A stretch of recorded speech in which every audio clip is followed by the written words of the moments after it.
She had never given it to me to read. Maybe out of I don't know. I was very embarrassed. Well, I mean, first of all, it's fictional, right? Yeah. And secondly, I think, taking women who aren't a part of the crime world and placing them in a world of crime was probably the most challenging part. I personally have not maybe because as producers we are not looking for it. We are trying to cast people who we like for a film, so we are not going and checking out their social media. At least if you're living with your own idea of what you consider is good and what you consider is bad, while educating yourself at all times as to what is also happening around you. Hello everyone, welcome to OTTplay Show Reel. I'm Aishwarya and I'm super excited because I have people behind the camera of Dabba Cartel sitting right in front of me, with creator Shibani Akhtar, producer Farhan Akhtar and director Hitesh Bhatia. So welcome to OTTplay. Thank you so much. Like I mentioned your roles in the series, and I really want to know, how did you three culminate into this 7-episode long series? Where did the germ of an idea come about, and finally how did it make it to the set and post-production, and now it's ready for release? Oh God, that's a was very fate. long. It's one very long answer. Yeah, I'll time it. Please start. Where do we मैं begin? lunch करके आता हूँ. No, I think it should start with you, because that's where genesis. I mean, yeah, I think the idea came about. It was something that we put down on paper and kind of presented to Excel. Actually, it was just kind of given to Excel to help us register it. We weren't really sure what was going to happen with it. I don't think we even ever thought that it would be produced and made into a show. And Qasim Jagmagia, who's a producer at Excel, had really liked it and took it to Ritesh and Farhan, and they decided to make it. And I think, the next steps were very quick in terms of Netflix coming on board, Hitesh coming on board.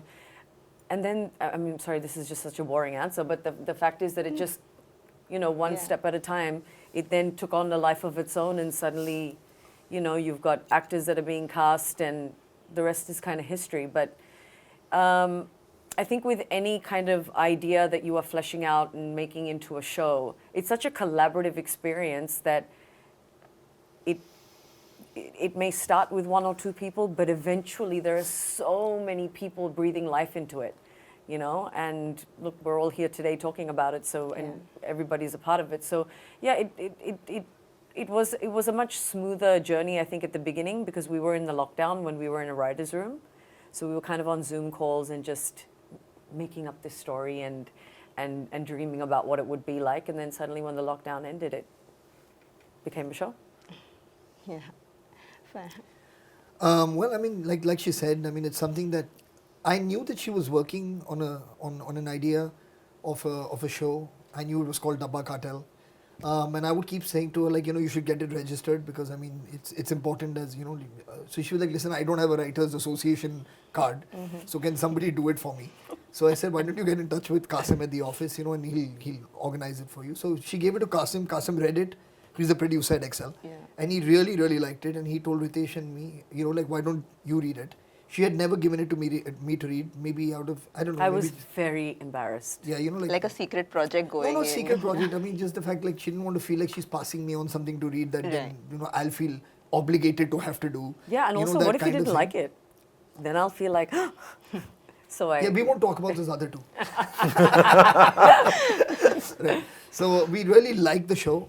And then we got a writer's room going, and all that stuff was happening. And obviously the whole conversation of who's going to direct it was the next big thing that was happening. And Hitesh and Excel, we had just worked together on Sharma Ji Namkeen, and had a really, really good experience of working with Hitesh.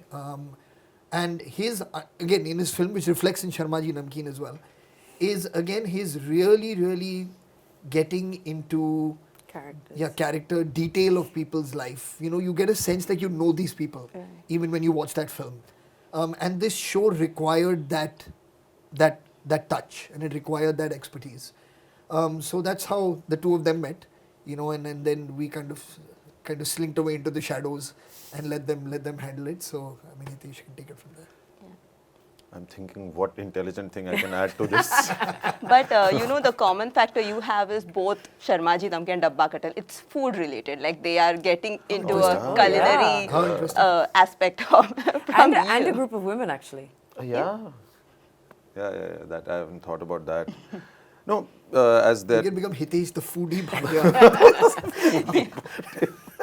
Put this out there. So no, see, Excel is my home ground. Sharma Ji Namki in this, there is another film. So I think, and I really, they've done some incredible work.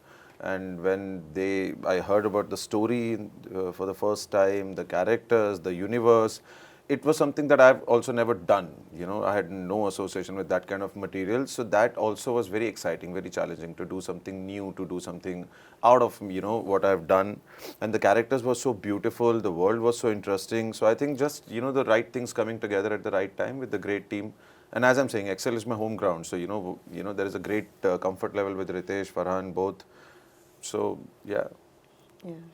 Well, I got an opportunity to watch the first 3 episodes, You and like it? I am, that's what, like, I'm waiting for more. It ended at like That's what we wanted to hear. yeah. But did you like it or not? Yes, I did. It was just getting better, and I was like, oh damn, I need more episodes to watch.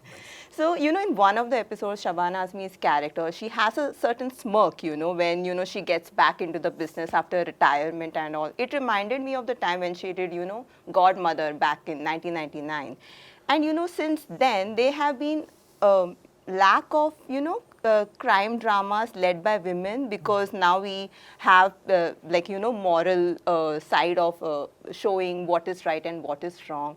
So in that aspect, I really want to know how challenging was it to break that female stereotypes, where you don't put a character, be it morally morally or politically right or not, like based on a gender perspective.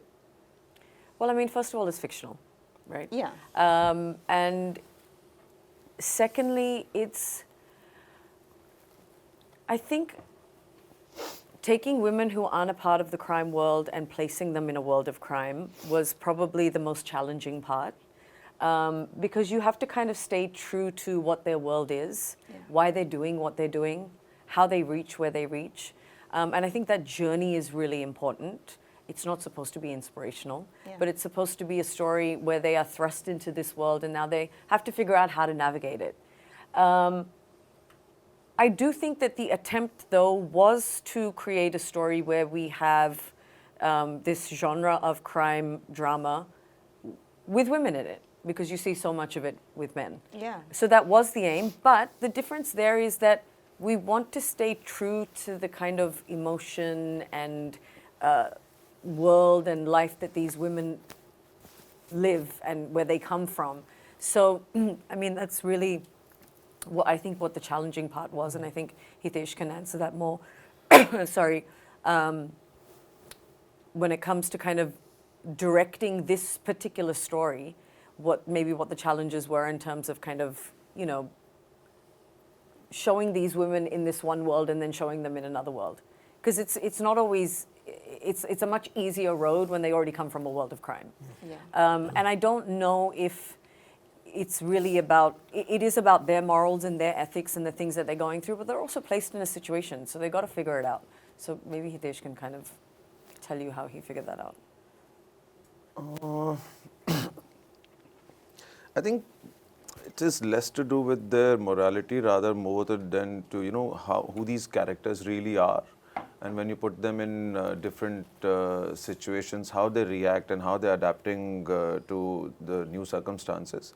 And obviously, the choices that they're making is shaping up their immediate future, and that, makes for very compelling drama. So the fact that these are ordinary people, they have nothing to do with this new world that is about to, go collide with them at a supersonic speed. They're just doing normal things, and suddenly one thing, their universe goes full topsy-turvy. So that, is the most interesting part of this entire thing, and how then sometimes they're making choices that are morally right, sometimes that is not, but it is all about survival. You just want to survive in this world of, this mad people all around you. And I think that is the very basis of a compelling drama in any genre. It can be about pharmaceutical drugs or it can be something else also. So yeah, I think that is the most exciting part about these women finding how they want to deal with their life. You know, I'm actually glad that this is set in, you know, urban setup. I mean, not exactly Mumbai, it's just border. Thane is just next to Mumbai. And I really want to know how that, you know, that location came about, because nowadays it's, you know, in a way, OTT has also been started, you know, unfortunately typecasting, because people like gritty stories or heartland stories, and very rarely, or if we see, you know, urban setup when it's led to crime dramas, as is shown in this. So I really want to know, how did you zero down on this location per se? Like, it's not Mumbai, but it's Mumbai. It's still nearby. Oh my God. Yeah. So I mean, Thane was a choice, I think, because of the water bodies. Number one, number two, we needed I mean, just the backdrop of Thane is really works perfectly with the kind of world that we were creating, and also enough space for a housing society, because the housing society connected to a pharmaceutical company. We needed the space for that, you know. So, yeah, it was just a choice that we made.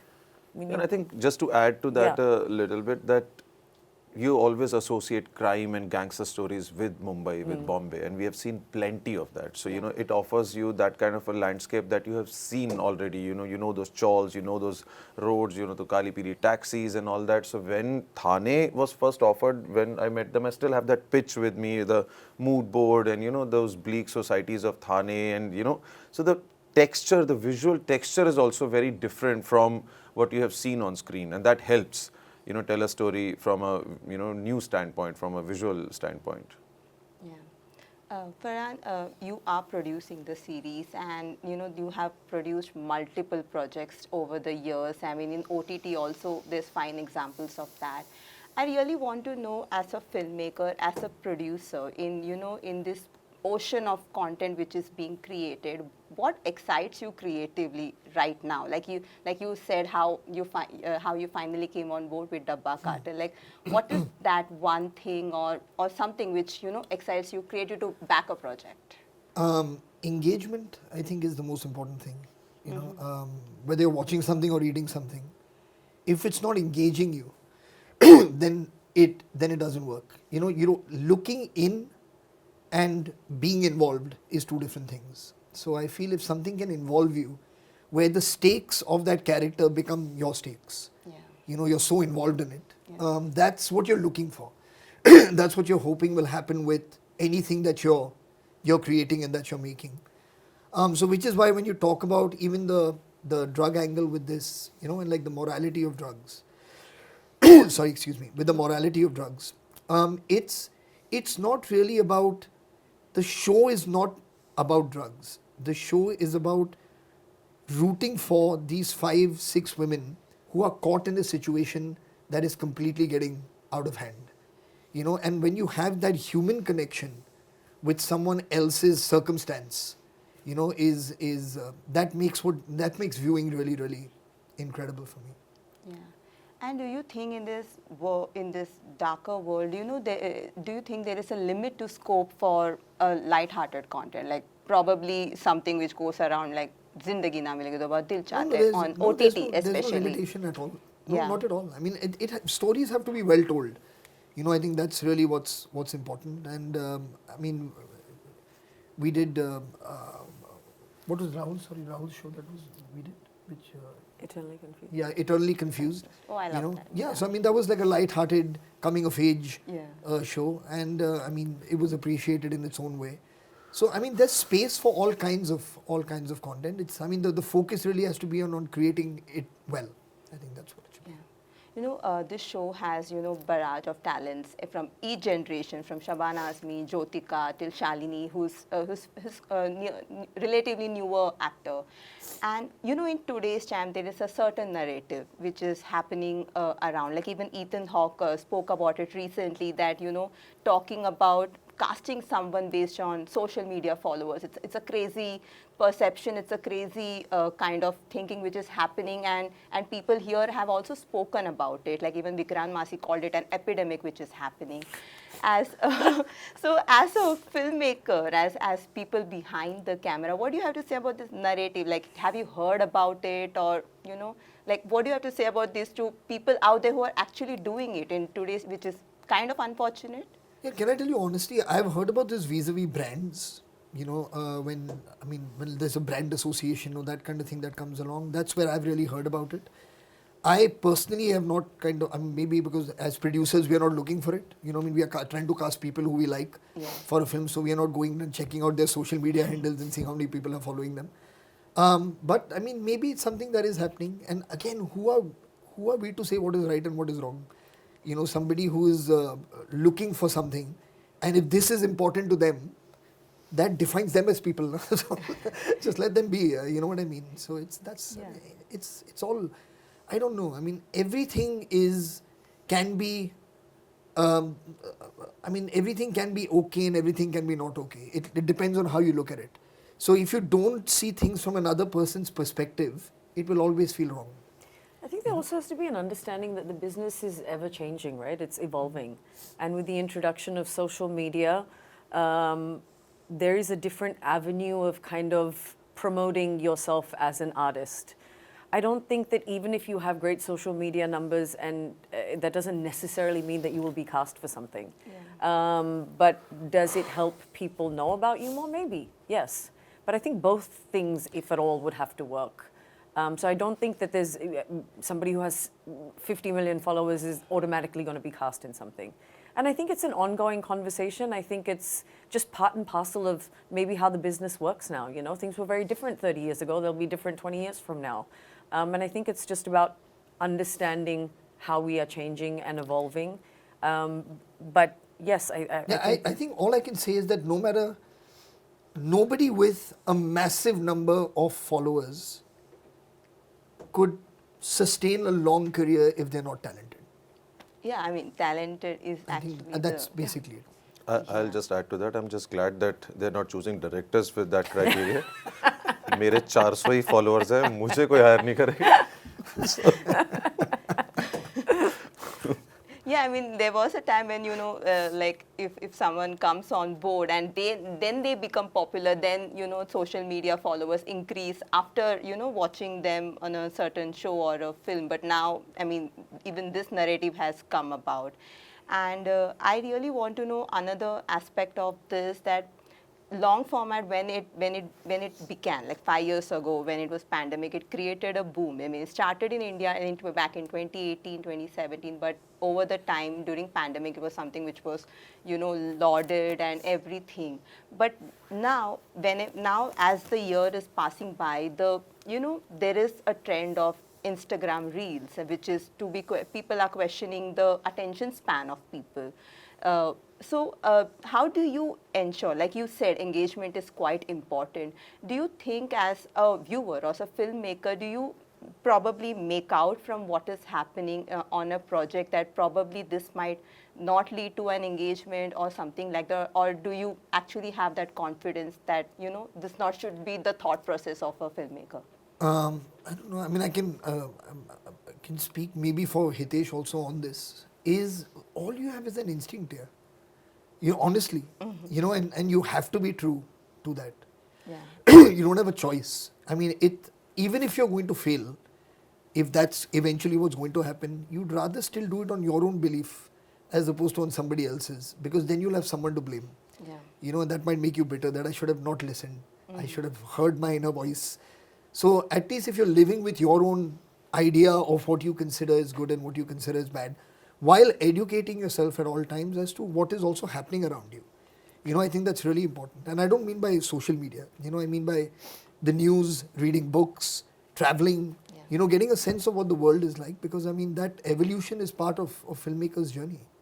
Yeah. No, I think as Farhan is saying that, you are evolving as a person, as an individual, whether a filmmaker or not, that is very important. But eventually, you are your first audience, as cliche as it may sound.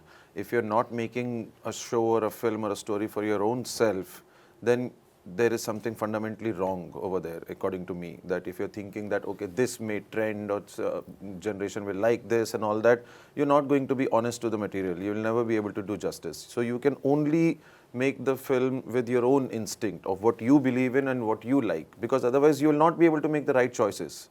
You will get confused at every juncture whether to do this or that. So I think that is important, to keep your voice as clear, as only then the sanity will prevail. Right. I think my time's up. Thank you so much. Thank you so much. It was Thank great you. talking to Thank you. you. All Thank the you. best. I've asked them to send more episodes. Yes. Please tell us what you think of it. Yeah, And definitely. tell your friends, Definitely. family, Thank and you. everybody.